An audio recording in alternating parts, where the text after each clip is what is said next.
Regaib, rağbet kelimesinden geliyor ve bir şeyi arzulamak, kişinin istek duyması, arzu duyması, ondan sonra bazı şeylere rağbet göstermesi anlamına geliyor.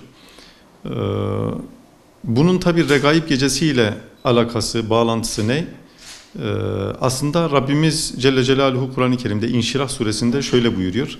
Bir anlamda orada Peygamber Efendimiz'e hitaben konuşuyor ama aslında biz müminlere de orada önemli bir mesaj var. Ne buyuruyor? فَاِذَا فَرَغْتَ فَانْصَبْ.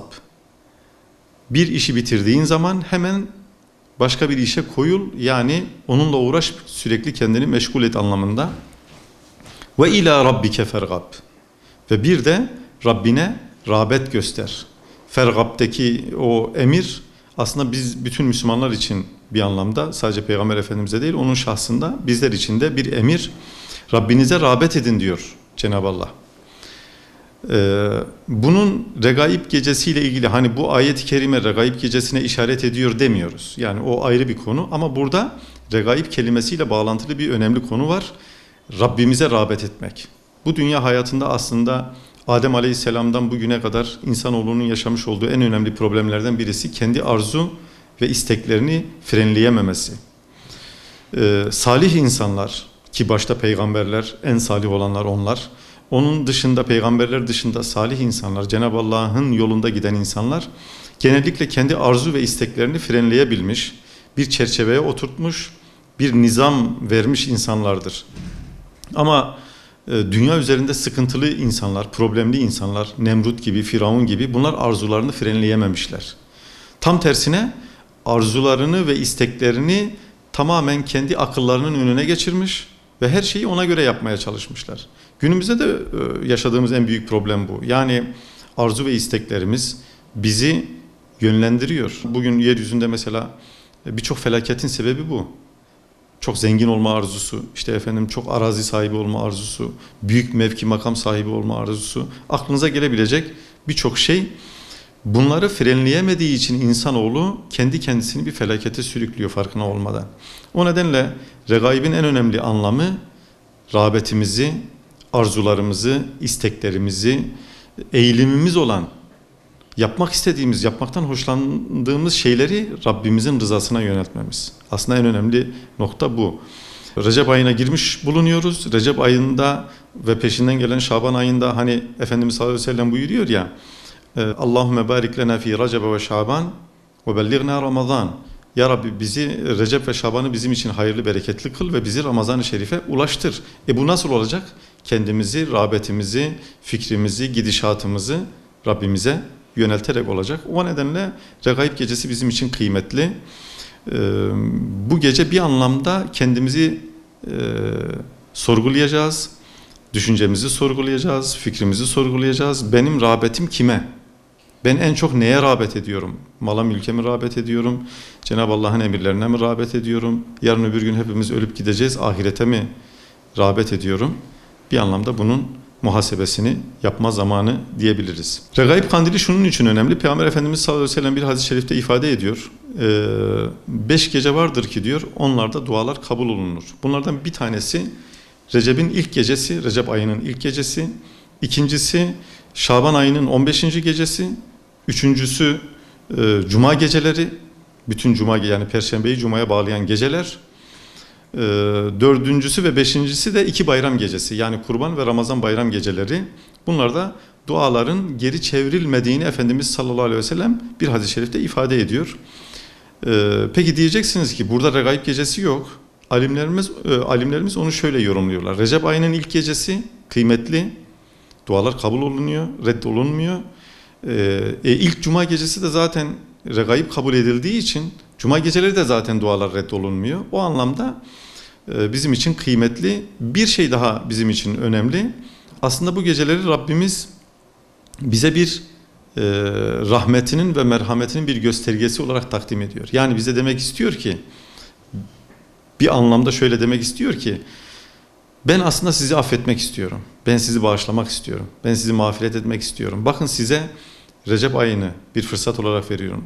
Şaban'ın 15. gecesi ki Berat gecesi olarak idrak edilecek, onu bir fırsat. Miraç gecesi, Kadir gecesi, Ramazan-ı Şerif'in tamamı rahmet ayı. Bunları size bir fırsat olarak sunuyorum ey kullarım. Rağbetinizi bana çevirin. Yolunuzu düzeltin, hatalarınızı, kusurlarınızı azaltın manasında aslında Cenab-ı Allah bize bir fırsat sunuyor. Regaib de bu fırsatlardan birisi, bu fırsattan istifade etmek lazım. Regaib gecesiyle ilgili şunu özellikle belirtelim çünkü sosyal medyada olsun, internet ortamında olsun Regaib gecesiyle ilgili çok miktarda sahih olmayan düşünceler, fikirler, ibadet şekilleri söyleniyor.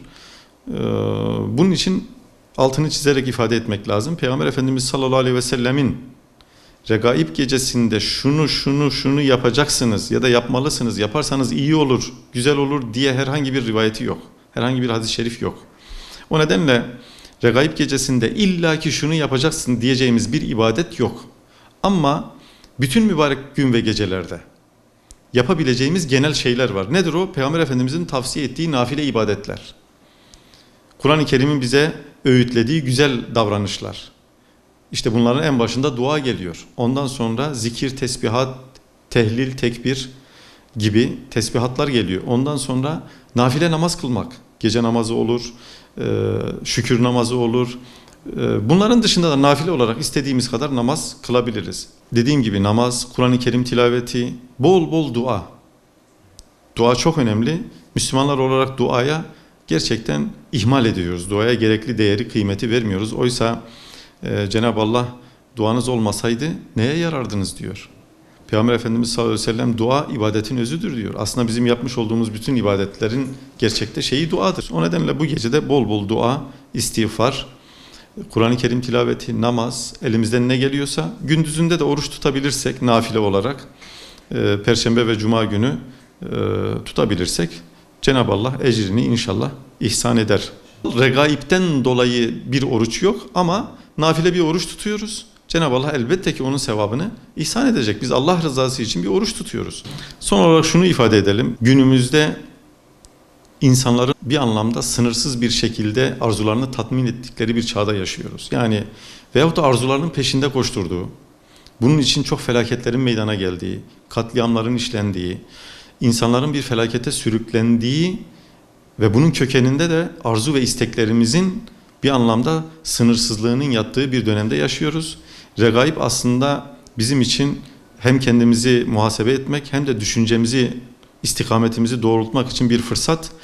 Şunu düşüneceğiz: ya Rabbi, ben istikametim sana, senin rızana, senin cennetine, senin cemaline.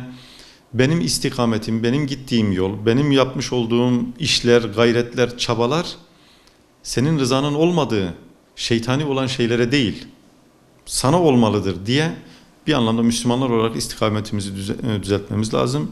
Ve bu anlamda da Rabbimizden hem bu gece vesilesiyle, Regaib gecesi vesilesiyle Müslümanların arzularını ve isteklerini Rabbine yönelttiği bir haleti ruhiye vermesini Cenab-ı Allah'tan niyaz ediyoruz. Hem de bütün insanlığın rağbetini Allah'a yöneltmesi, hakkı hakikate yöneltmesi noktasını da arzuluyoruz, temenni ediyoruz. Rabbim bu mübarek günler hürmetine, içerisinde bulunduğumuz bu 3 aylar ve mübarek gün geceler hürmetine bütün İslam alemini ve bütün insanlığı bu şerden, kötülükten muhafaza eylesin, hakka ve hakikate yöneltsin diyelim inşallah.